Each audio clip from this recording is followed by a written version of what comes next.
tout mon sous kangela nga motema na niveau moroboy na yesu sur liboso ya fait rigola y compris ba fanatique ne nyonso na longoli chapeau na bi je vous demande pardon par l'amour du prochain et de sincérité qui nous lie sur cette terre ya mokilo ya Yahweh bolimbisanga misu na misu pardonnez-moi na yesu te bande ko na lelipo likambo wana atabana na ngai na batune nga na ndako papa okendaki kobeta concert na You Arena 3 concerts mais to monyo ka na 2 concerts et puis suka nango ba présenter binoté bino mo mi présenter là ngaku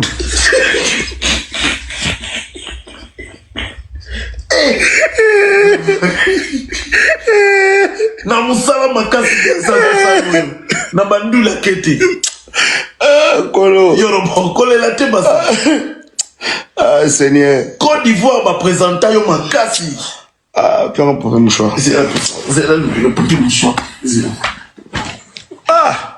ah Seigneur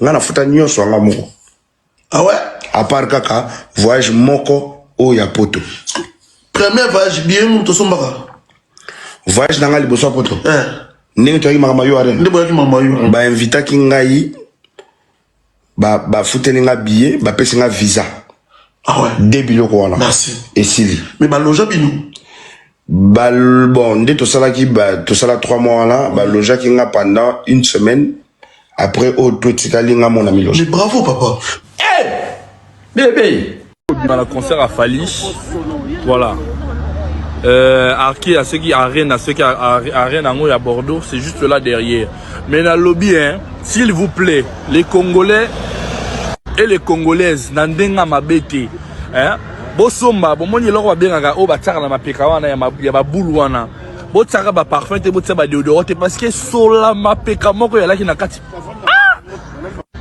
j'ai failli m'étouffer sola mapeka solo ya mapeka sola mapeka ya une zombie kaka parfum et kokité déodorant pe kokité botaka ah loko mapeka wana botia fraîcheur na mapeka oh franchement nini koya artiste belé ba ya ba games ba yana ba kosa les gars na bango nazo yana festival rien ba que no mona ba président ba ministre de la culture rien mais merci Ferrego la peau depuis Congo za Congo enfin on a un festival au Congo et c'est le premier festival qu'on a au Congo donc merci na Ferrego là merci na producteur na parce qu'ils se sont associés il y a un producteur na ya Adidas Arena ba sali partenariat na bango ba yeko offrir biso premier festival depuis Congo za Congo et là no beta bino te ba fiki no na zo beta ma pona ebite so ba fiki to robe au festival impossible donc depuis Congo za Congo premier festival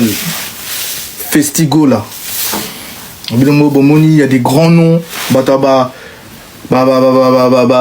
star Aminene Baoya et puis surtout une grande star La Fune en pleine négociation. La Fune on négocie dans La Fune on va peut-être nakin bientôt pour le festival il y a Festigola où Rasson déjà c'est validé donc on est bien en c'est que ba finga ye loko ba finga ye mahamwe bere mais tu penses à innovation azo innover na label na ya na label abimisa ba artiste rôle ba rebo pam aye ba stream na ye aye festival interview il faut payer mongo donc tu vois que le mec désormais l'homme qu'on disait qu'il était l'artiste qu'on disait qu'il était très mal entouré les lots au moment il y a une différence qui est là. C'est-à-dire, tu vois que, businessment parlant, ou en termes de, comme Mekabilo, en termes d'innovation, tu vois que le mec, ça va. On a pas innovation.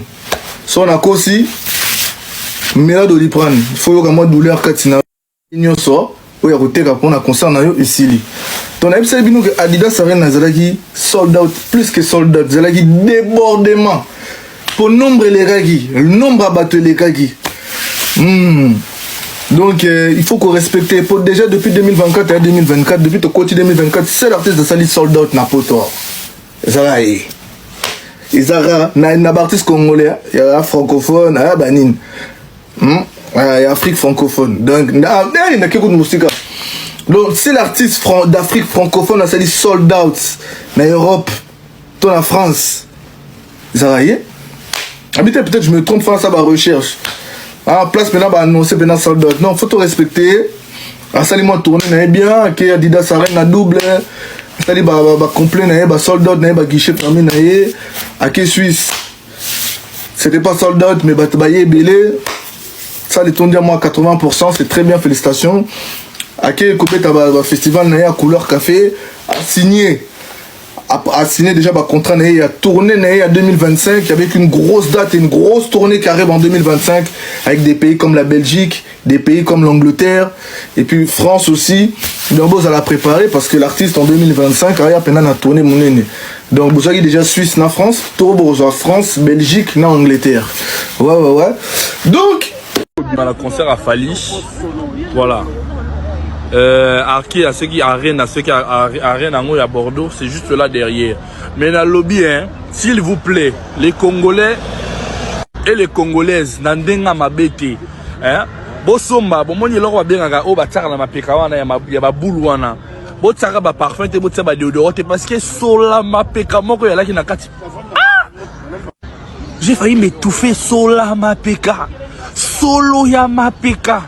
Sola mapeka ya nzombi. Kaka parfum et kokite. Dodon peut kokite. Botaka ah loko mapeka wana. Botia fraîcheur na mapeka. Oh franchement.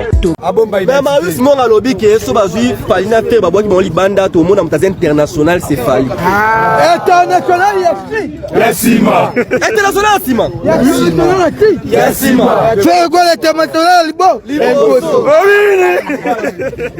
y a entre les deux international. International Yassima. Dani Yassima. Fani. Dani Liboso. Fais quoi là Liboso.